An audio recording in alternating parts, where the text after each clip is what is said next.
రావులపాలెం శ్రీకృష్ణ దేవరాయల కళ్యాణ మండపం వద్ద జరిగిన మీడియా సమావేశంలో కాపు జేఏసీ నాయకులు మాట్లాడుతూ శ్రీకృష్ణ దేవరాయలు ఒకే కులానికి చెందిన వారు కాదు, ఆయన అందరి వాడని, కాపులను చిన్నచూపు చూస్తూ కులాల మధ్య ద్వేషం రెచ్చగొట్టి రాజకీయాలు జిల్లా వైఎస్ఆర్సీపీ అధ్యక్షుడు మాజీ ఎమ్మెల్యే చిల్లా జగ్గిరెడ్డి చేస్తున్నాడని మండిపడ్డారు. కాపుల ఓట్లతో 3 సార్లు ఎమ్మెల్యే అయి ఇప్పుడు అదే కాపులను అవమానిస్తున్నారంటూ ధ్వజమెత్తారు. శ్రీకృష్ణ దేవరాయలు విగ్రహం పర్మిషన్ వివాదంపై ఘాటుగా ప్రశ్నించారు. మీరు పెట్టుకున్న విగ్రహాలకు పర్మిషన్ అవసరం లేదా? హైవేల్లో పెట్టిన విగ్రహాలకు ఇబ్బందులు లేవు. రాయుల వారి విగ్రహానికి ఎందుకు అభ్యంతరాలు? యాక్సిడెంట్లు అవుతాయంటారా? ఆంజనేయ స్వామి విగ్రహం, డాక్టర్ బాబాసాహెబ్ అంబేద్కర్ చిత్రపటం వద్ద యాక్సిడెంట్లు రావా అంటూ సూటిగా ప్రశ్నించారు. కొంతమంది మాట్లాడుతూ రాత్రికి రాత్రే పెట్టారని అంటున్న వారికి ఇక్కడ 23 ఏళ్లుగా రాయలవారి కళ్యాణ మండపం ఉంది. అదే కళ్యాణ మండపం దగ్గర రాయలవారి విగ్రహం పెట్టి కార్యక్రమాలు చేస్తామని ముందే చెప్పాం. అప్పుడే సరే అన్నది జగ్గిరెడ్డి అంటూ కాపు నేతలు ఆరోపించారు. రాజకీయంగా మాట్లాడుతూ జాతిపరంగా మాట్లాడండి, కాపు సమాజాన్ని అవమానించే ప్రయత్నం అంగీకరించడం అంటూ స్పష్టంగా హెచ్చరించారు. కళ్యాణ మండపం గత 23 సంవత్సరాల మధ్య కట్టుకోవడం జరిగింది. దీన్ని కట్టుకునే టైంలో కూడా ఇక్కడ ఏమీ కూడా లేవు. ఈ ఎన్నో 3 సంవత్సరాలు బట్టి 15 సంవత్సరాలు బట్టి దీన్ని కృష్ణారావు బొమ్మ పెట్టుకోవాలని మా కోరిక, మా అందరి కోరిక. దాని గురించి ఎన్నో ప్రయత్నాలు చేసి అన్ని చాలా చేసుకుంటూ జరుగుతుంది. చేసుకునేటప్పటికి అది మేము ఇలా పెట్టే టైంకి అలా వచ్చి కొన్ని ఇబ్బందులు పెట్టడం జరిగింది. ఊళ్ళో పెద్దలందరూ కూడా కలిసిమెలిసి ఆటో సంఘీభావంగా ఉంటాం.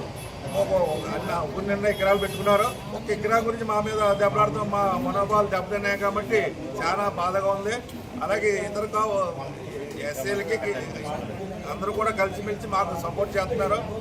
ఉన్నవాళ్ళు కావాలి, కాపులు అందరూ కూడా కలిసిమెలిసిగా ఉండి ముందుకు వెళ్ళాలని కోరుకుంటూ చాలా తీసుకుంటాం. చాలా బాగా దెబ్బతిన్నాయి. రావులపాలెం నుంచి ఇప్పటి వరకు మేము ప్రెస్ మీట్ అయితే ఇవ్వలేదు. మేము ఇచ్చిన ప్రెస్ మీట్ కూడా ఇది ఒకటే. ఇంతవరకు మేము ఎవరి గురించి మాట్లాడలేదు, ఎవరిని ఎత్తిపోడలేదు, ఎవరిని దెప్పిపోడలేదు, ఎవరి గురించి తప్పుగా మాట్లాడలేదు. మేము మాట్లాడేదల్లా ఇది ఒక్కటే. మేము చేసిన తప్పు ఏంటో చెప్పండి. అంటే ఆ మహానుభావుడు విగ్రహం పెడతాం తప్ప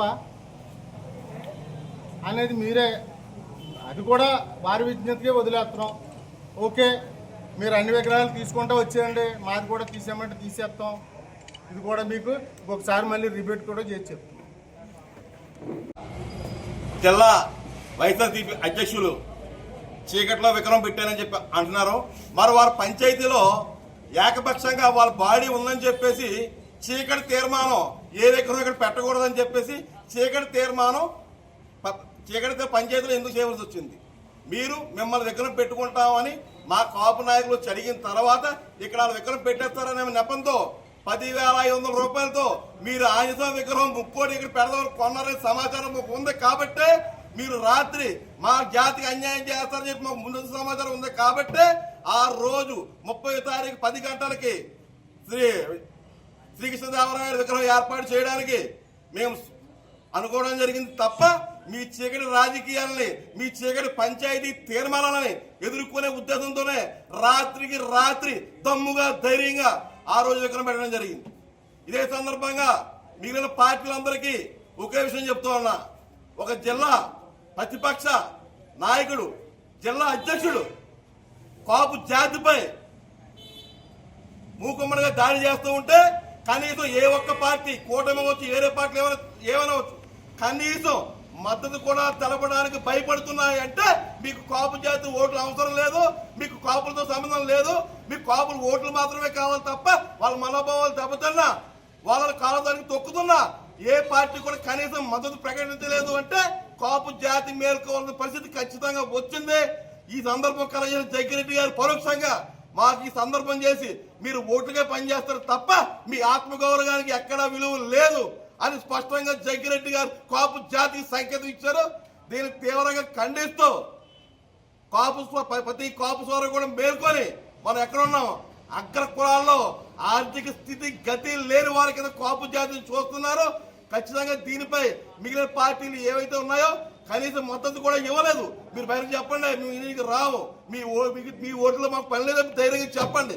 అంతేగాని ఒక జిల్లా వైసీపీ నాయకుడికి మమ్మల్ని వదిలేసి మీరు మౌనం దాల్చడం అనేది కరెక్ట్ కాదని ఈ సందర్భంగా తెలియజేసుకుంటున్నాం.